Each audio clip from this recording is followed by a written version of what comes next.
Hull, open three. Oh, what a sight for Lexie Hull. She has needed that one to drop. Caitlin Clark's reaction to Lexie Hull's shot said it all. From the sidelines, she watched as her teammate finally broke out of her shooting slump with a clutch three-pointer. But that moment was just the start of one of the most dominant performances by the Indiana Fever this season.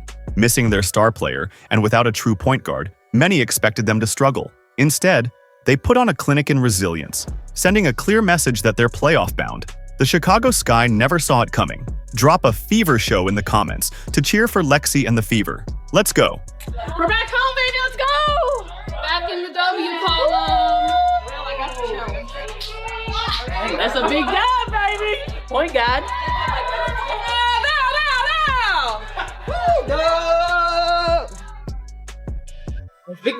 Imagine the Fever's worst nightmare unfolding. Back-to-back losses no one expected. After starting their West Coast road trip on a high, dominating opponents with confidence, everything came crashing down against Phoenix and Los Angeles. These weren't ordinary defeats. They were the kind that shake a team's confidence and make you question just how secure those playoff hopes really are. Obviously we lost our last two, but I don't know, that LA one felt good for us because we didn't quit. And then, life happened the other night at the Valley, so we could have looked at it like, oh, woe is me, and we don't have enough players, and we didn't.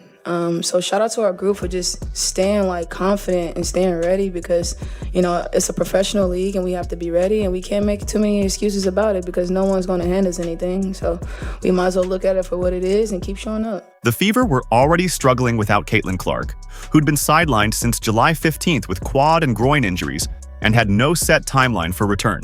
But things took an even harsher turn in the Phoenix game. In the first quarter, Sydney Colson went down with an ACL tear in her left knee, and you could see the injury unfold in real time. Just like that, her season was over. Tonight? I'm unbelievably proud. I think this is the most resilient team I've ever been a part of, and I say that wholeheartedly. We've had a lot of mishap happen throughout the course of the season. I think throughout the course of it all, we stay resilient, and you guys get to see us at our best when we stay together and be resilient. So shout out to my girls tonight because I think it took everybody. Everyone played a piece, played a role, and I think that's how we got the dub. But here's where it went from bad to brutal. In the fourth quarter of that same game, Ari McDonald broke a bone in her right foot. 2 point guards, 1 game, both with season-ending injuries. Suddenly, the Fever had no one left to run the point. In the WNBA, losing your floor general is tough enough, but losing your backup and the backup's backup, that's the kind of nightmare scenario no team ever wants to face. I mean, you guys are unfortunately kind of familiar with injury updates this season, but I imagine yesterday's was probably pretty tough. Just what's the reaction been from you guys, the players, the coaches, to losing Sid and Ari?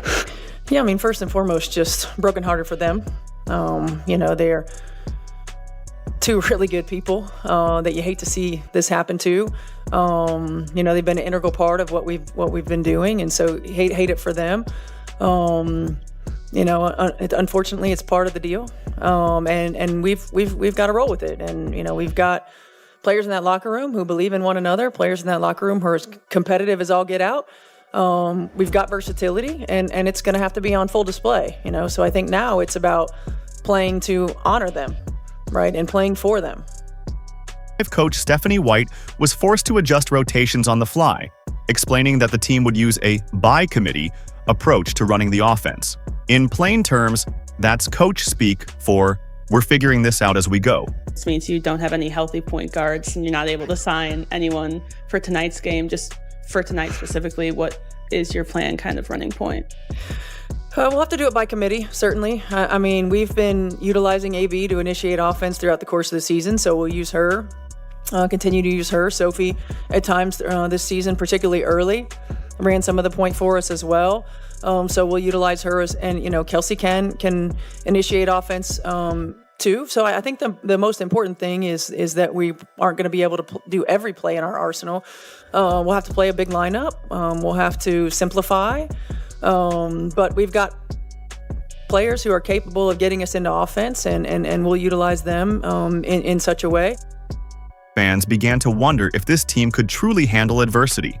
The front office's hands were tied. The trade deadline had already passed, leaving them stuck with the roster they had. The Chicago Sky probably thought they were catching Indiana at the perfect moment, wounded, desperate, and without their biggest star. After all, The Sky had lost every single matchup against the Fever this season, and this seemed like their shot at revenge.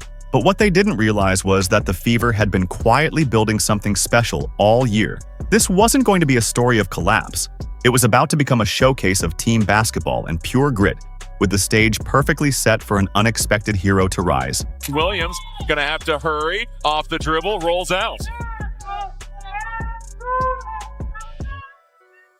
Oh, open three. Oh, what a sight for Lexie Hull. She has needed that one to drop. Lexie Hull catching fire. Now Chicago just needs to get it a little bit more settled here in the half court. Nurse loses it. Mitchell 2-on-1. It's a foot race. Mitchell to Cunningham. Cunningham right there for two more. Lexie Hull had been stuck in her own head for weeks, watching shot after shot bounce off the rim as her confidence slipped away. This wasn't just a rough night or two. It was the worst shooting slump of her professional career. In the 2 weeks leading up to the Chicago game, she went just 2 for 25 from beyond the arc. Her mother hadn't seen her make a three-pointer since August 1st against Dallas. What was kind of the last month like? How do you stay out of your head or listen to the right people? What is that balance like? As you know what you need to do. Take us kind of what's that like? Yeah, I mean, I think for me, it's focusing on doing the right thing, taking the right shots, being in the right place, focusing less on the outcome of things. Missed shots happen. It's going to happen in everyone's career. And to just really focus on getting the next good one. I think that's the whole mindset. And we know we have confidence in every single person and every shot that they take. So, it's just keep shooting. Hull's shooting struggles had become almost painful to watch. She was missing open looks she'd normally sink without a second thought, and hesitation had started creeping into shots she once took with total confidence. Her smooth, natural stroke was being overshadowed by doubt, and every missed three-pointer only piled on more pressure. She'd built a mental prison for herself, where overthinking had completely taken over her instincts. And then, Lexie, what was it like to finally break out of that slump, and especially on a night when they needed you to? Yeah, I mean, it feels good. It feels good to see the ball go through the net. But I think, every game, regardless, you're making shots, you're not, it feels really, really good to have your teammates behind you. And I definitely feel that every day. And it's fun. It was fun today to get to celebrate some of those. The Phoenix game laid bare just how rough things had become for Hull. She went just 1 for 11 from the field and 0 for 8 from 3, finishing with only 2 points, arguably her worst offensive performance of the season. After the game, teammate Kelsey Mitchell shared an emotional moment with her, telling Hull she was going to count on her to bring what she always brings to the team every single night. Oh, open three. Oh, what a sight for Lexie Hull. She has needed that one to drop. Hull benches up. Caitlin Clark with a big grin. Then came the turning point against Chicago. Hull stepped into her first three-point attempt with Caitlin Clark watching from the bench. The ball left her hands with that familiar spin, arced through the air, and dropped clean through the net. Clark instantly jumped to her feet in pure joy, celebrating from the sideline as if she'd been the one to make the shot herself. Again, no Sydney Colson out for the year with the ACL tear. Lexie Hull, though, the bucket and the foul. He's dealt with so much scoring adversity lately. Yeah, terrific baseline execution. She comes off the curl. Tell you what, this Fever team is going to be very dangerous, no matter the roster. Oh, Lexie Hull! Heat checking her napalm era right now. Lexie, that final three-pointer kind of felt like the perfect end of that night. Just if you could just talk to me about the celebration, how much of a relief that was for you, just kind of to punctuate it like that. I mean, it's fun. That the crowd was behind us today. It's fun to walk out of the gym on a high note and on a make. And I saw the time going down, so I was trying to pull out my inner Kelsey Mitchell.